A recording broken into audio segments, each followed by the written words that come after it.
자, 오늘은 탈중앙화 금융, 그러니까 디파이의 세계로 한번 깊숙이 들어가 보려고 합니다. 특히 최근에 나온 미국 재무부의 아주 중요한 보고서를 바탕으로 과연 이 디파이라는 게 이름처럼 정말 탈중앙화가 맞는지 그 속사정을 샅샅이 파헤쳐 보겠습니다. 만약 여러분이 직접 은행이 될 수 있다면 어떨 것 같으세요? 내가 나의 은행이 된다. 정말 멋진 말이죠. 중간에 누구 끼어들지 않고 허락받을 필요도 없이 전 세계 누구나 자유롭게 금융 서비스를 이용하는 세상.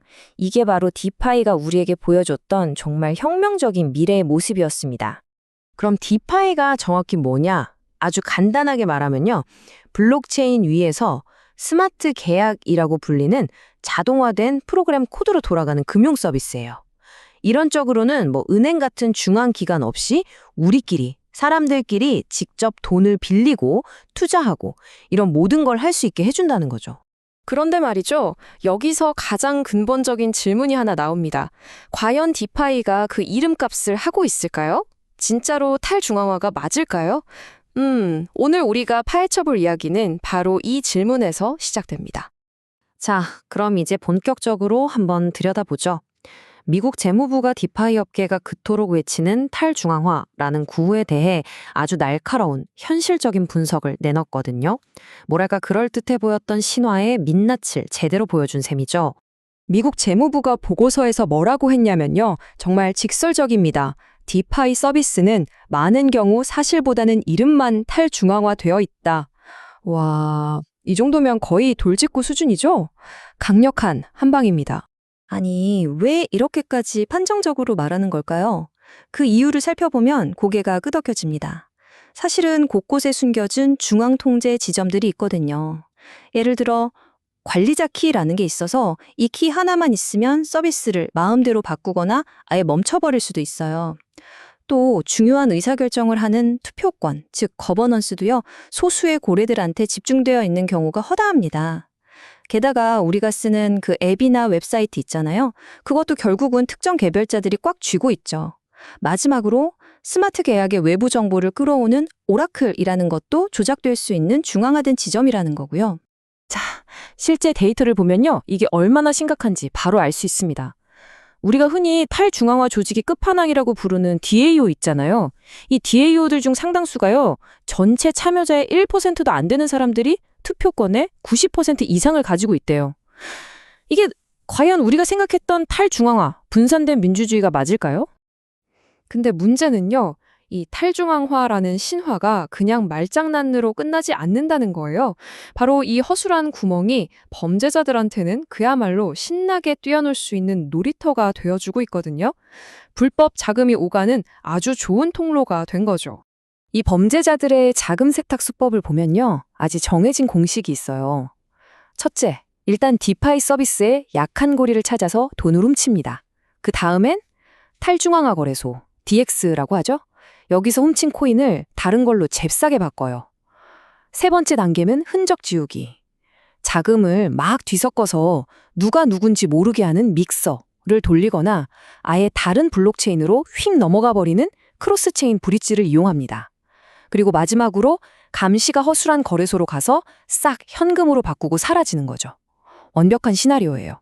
피해 규모는 정말 이부떡 벌어질 정도입니다. 2022년 3월에요. 딱 한 개의 게임 관련 디파이 프로젝트에서 해킹당한 금액이 무려 6억 2천만 달러. 지금 환율로 계산하면 거의 8천억 원이 넘는 돈입니다. 단 한 건에요. 그리고 더 충격적인 건 이 해킹의 배후에 북한이 있다는 겁니다.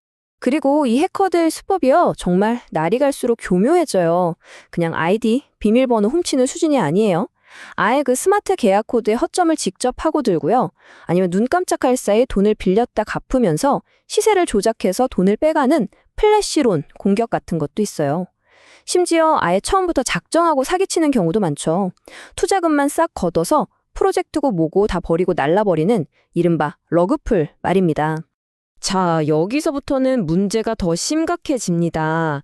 이게 그냥 단순 금융범죄가 아니라 국가 안보 문제로까지 번지고 있거든요. 미국 정부가 콕 집어서 이야기합니다. 북한이 바로 이 디파이를 자신들의 불법 무기개발 자금을 대는 핵심 현금 창고로 쓰고 있다고요. 정말 심각한 상황이죠. 상황이 이쯤 되니 당연히 규제 당국도 팔짱만 끼고 있을 수는 없겠죠. 자, 그럼 이제 워싱턴, 즉 미국 정부가 이 디파이라는 뜨거운 감자를 어떻게 다루려고 하는지 그 대응책을 한번 살펴보겠습니다. 지금 디파이 업계랑 규제 당국이 아주 팽팽하게 맞서고 있어요. 업계 쪽에서는 아니 규제가 뭔지 명확하게 알려줘야 뭘 지키든가 하죠. 이렇게 불만 소리를 하고요. 반면에 규제 당국은 아주 단호합니다. 무슨 소리냐? 이미 있는 법, 그 규칙들이 당신들에게도 똑같이 적용되는 거다. 이렇게 딱 잘라 말하고 있죠. 정부의 입장은 아주 확고합니다. 핵심은 바로 은행 비밀보호법 같은 기존의 자금 세탁 방지법이에요. 그러니까 당신들이 스스로를 뭐라고 부르든 탈중앙화라고 아무리 외쳐봐야 소용없다는 겁니다. 하는 일이 은행 같은 금융기관이랑 똑같으면 그럼 당신들도 금융기관이고 똑같은 법을 지켜야 한다는 거죠. 아주 명확하죠. 그래서 재무부가 구체적인 행동 계획들을 내놨습니다. 앞으로 가상자산 기업들에 대한 자금 세탁 방지 감독을 훨씬 더 빡세게 하고 업계랑도 계속 이야기하면서 어떻게 법을 지킬 건지 명확히 할 거고요. 만약 지금 법에 구멍이 있다면 그것도 메우고 마지막으로 다른 나라들이랑 손잡고 국제적인 규제망을 더 촘촘하게 만들겠다는 겁니다. 그러니까 재무부가 내린 최종 결론은 딱 하나로 정리됩니다. 이 디파이 생태계의 진짜 위험, 가장 큰 구멍은요, 어떤 복잡한 기술이나 똑똑한 해커가 아니라는 거예요. 바로 법을 안 지키는 것, 이 규제 미준수 자체가 가장 큰 문제라는 거죠. 자, 그럼 앞으로 디파이의 미래는 어떻게 될까요? 정말 세상을 바꿀 금융혁명으로 남을 수 있을까요? 아니면 결국 기존의 금융 시스템 안으로 편입되는 일종의 재조정 과정을 거치게 될까요? 마지막으로 이런 질문을 한번 던져봅니다. 점점 더 강해지는 규제 속에서 기존 은행 시스템을 대체하겠다며 등장했던 디파이가 결국 자기가 그토록 바꾸고 싶어 했던 바로 그 시스템의 일부가 되어버리는 건 아닐까요? 어쩌면 금융의 미래는 새로운 혁명이 아니라 익숙한 과거로 돌아가는 길일지도 모르겠습니다.